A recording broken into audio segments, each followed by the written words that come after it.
Welcome back. If you've just joined us, you're watching the news at 10 on Channels Television, coming to you live from Lagos. A reminder of our top stories.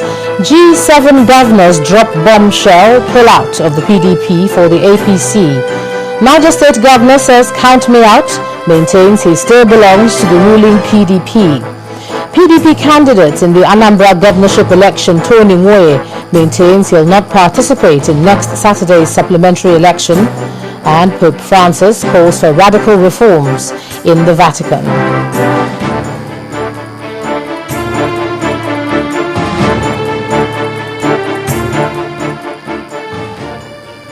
Well, just a quick reminder that all our top stories are on our website, channelstv.com, and on youtube.com/channelsweb. To get us on the move, visit m.channelstv.com to view us live on your mobile device. And you can also download the Channels TV app for Android, iOS and Windows phones from their respective stores.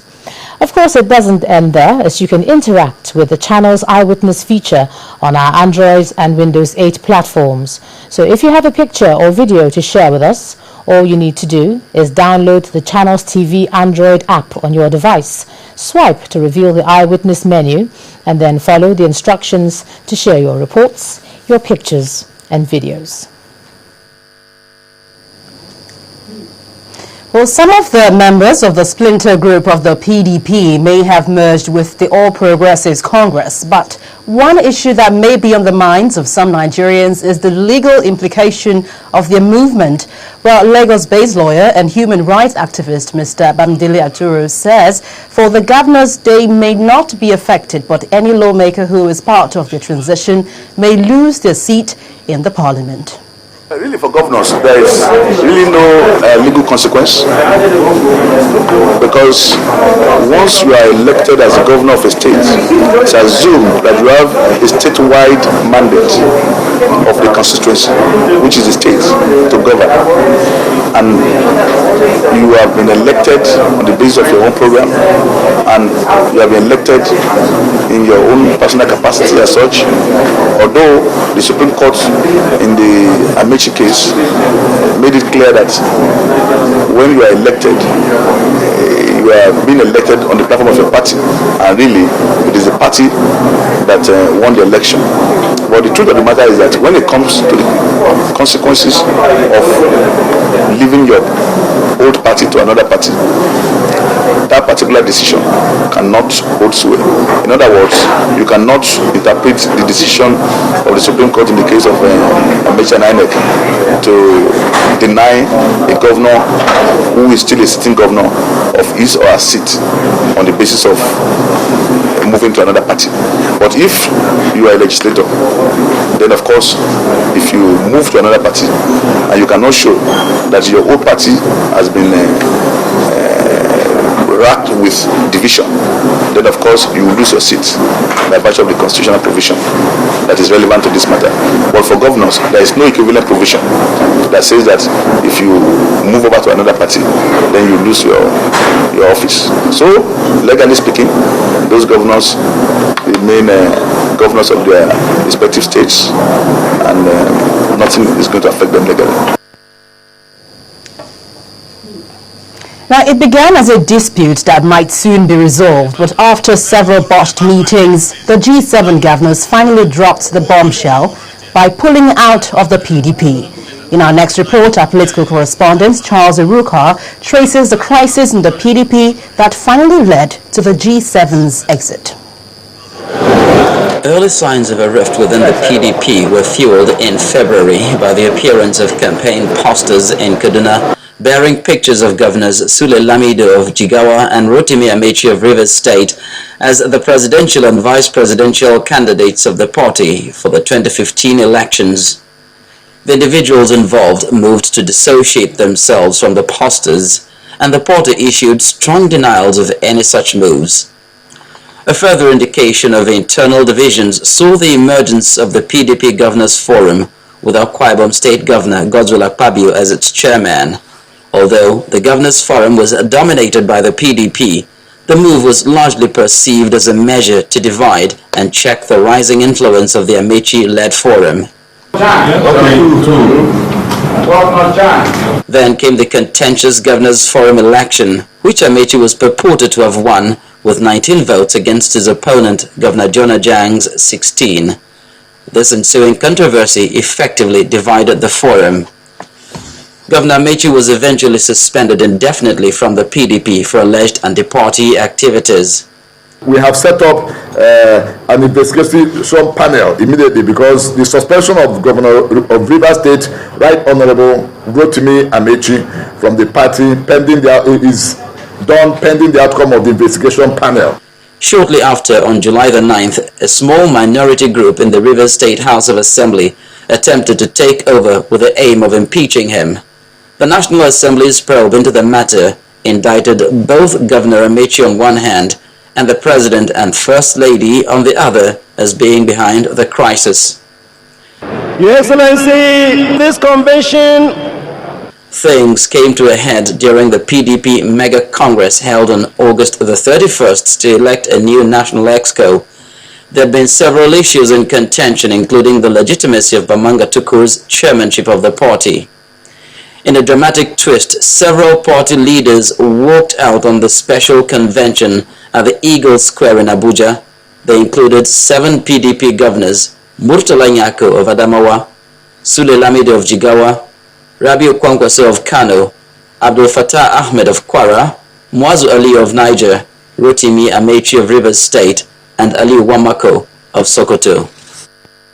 The break within the PDP was now complete as the G7 governors formed the core of a faction within the ruling party called the New PDP, chaired by the party's former National Secretary Abubakar Baraje. We have 7 governors, all aligned on here. Yes. For the past 2 months, they have been throwing the rules and trainings of Nigeria, consulting. Not only that, they went finally to the chairman, Bamanga Tukur. Our progress, our complaints, our office. That is the departure from that case and this one. I believe you better than this. Meanwhile, the leadership of the opposition All People's Congress were openly courting the members of the breakaway faction, most notably during a visit to Governor Amechi in Port Harcourt in early November. Shortly after, the Supreme Court upheld the legitimacy of a leader of the new PDP, Olagunsoye Oyinlola, as the main party's national secretary. The PDP responded by suspending him. The National Working Committee, in line with its constitutional rights and the provisions of the constitutions, has, after preliminary hearings, suspended from the PDP Dr. Olugosoye Oyola. With the announcement of the movement of the breakaway faction of the PDP to the opposition APC, it may just alter the entire political calculations within Nigeria's body policy, even as the country draws closer to general elections in 2015. But how effective this may eventually prove depends on how well the new alliance holds together. Charles Aruka for Channels Television News. Well, to discuss today's developments and its implications, I'm now being joined on the news at 10 by a professor of law in the University of Lagos, Professor Akin Oyebode. Thank you so much, Prof, for joining us on the news at 10. No problem. What a day. How would you interpret the actions that we saw today? Well, it seems the dissident governors have delivered the masterstroke on their former party. It appears to me that they have pushed President Jonathan and his friends into the river and ran away with his clothes. And to that extent, it becomes very interesting, as it were, in terms of the political transformation, so to speak, going on before our very eyes. I believe that, like the Chinese used to say, may you live in interesting times. I think we're going to live in very interesting times in the few months ahead. I believe that it was a coup de grace which was long expected. And for me, it has changed the ball game. It has heightened the skills And I believe that the Nigerian political system might be for the better, because it will now possibly leave Nigerians with the choice of a party that they want to follow, instead of what we have had hitherto between Tweedledee and Tweedledum. When you talk about the choice, looking at some of the analysis that has happened, you know, we had the PDP-1 moving into the PDP-2 and now into the APC. Some say it's the same of the same. What do you think? Well, I won't say it's more of the same. I think we are witnessing an evolving scenario, ultimately going to lead, in my view, to two broad-based parties, the PDP as we know it and the APC, so that will leave a definitive choice for the electorate in terms of who should steer the ship of state come 2015. What is happening really is about 2015. And I believe hitherto we've had a mastodon, a juggernaut of a party that threatened and boasted that it will rule the country, as it were, first for 100 years, then they revised their estimations to 60 years. But now I'm not too sure if we're going to have a party in power for 20 years, not to talk of 60 years. Looking at the legal aspect of it, you know, we saw lawyers are already divided on, you know, what the role of governors who have left their platforms would be. Where do you stand on it in terms of, does it affect them in terms of their constituency? Is, you know? Well, the Russians have a saying, 2 lawyers, 3 opinions.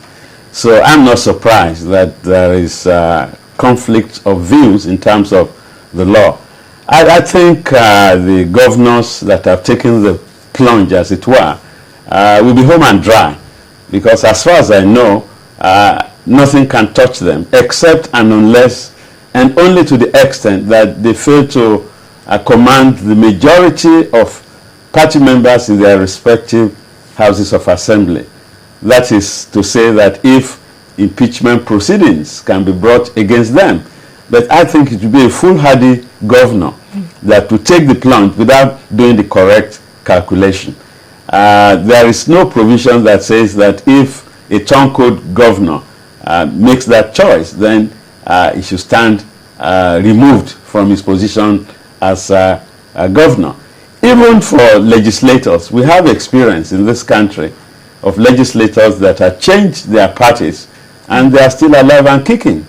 The law on recall, which exists, has not been invoked, as far as I know, in this country to punish a legislator that changes his mind, not to talk of a governor. The governor is a very powerful person, and I believe that the ruling party, elsewhere ruling party, commanding the majority of governors, should have some cause to worry, because as things are now, you have a dead heat.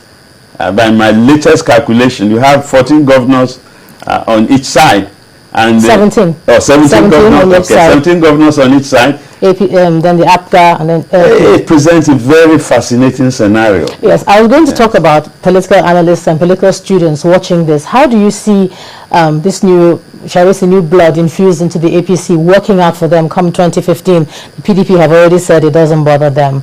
How do you see it all playing out? Do you believe that? I think the PDP is bothered, because they might be out in the cold if they are not very careful.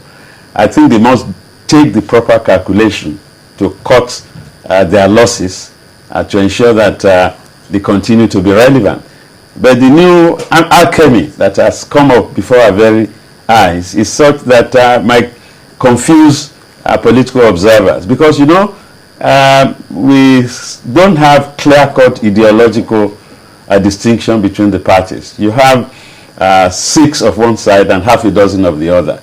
But like Chief Awolowo once said, way back in 1980, we're going to witness a dialectical process, realignment, readjustment, which appears to be something like what we are seeing.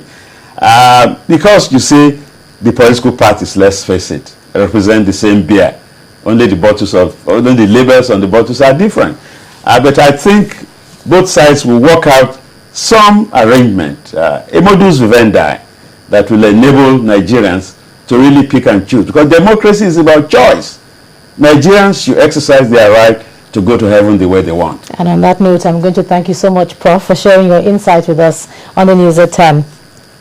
I've been speaking with the Professor of Law at the University of Lagos, Professor Akin Oyebode. We've been examining today's interesting developments. That's the merger between the APC and the new PDP. Now, when the News at 10 returns, NASIMA kicks against new automobile tariff. That will be on Business News. Please join us again.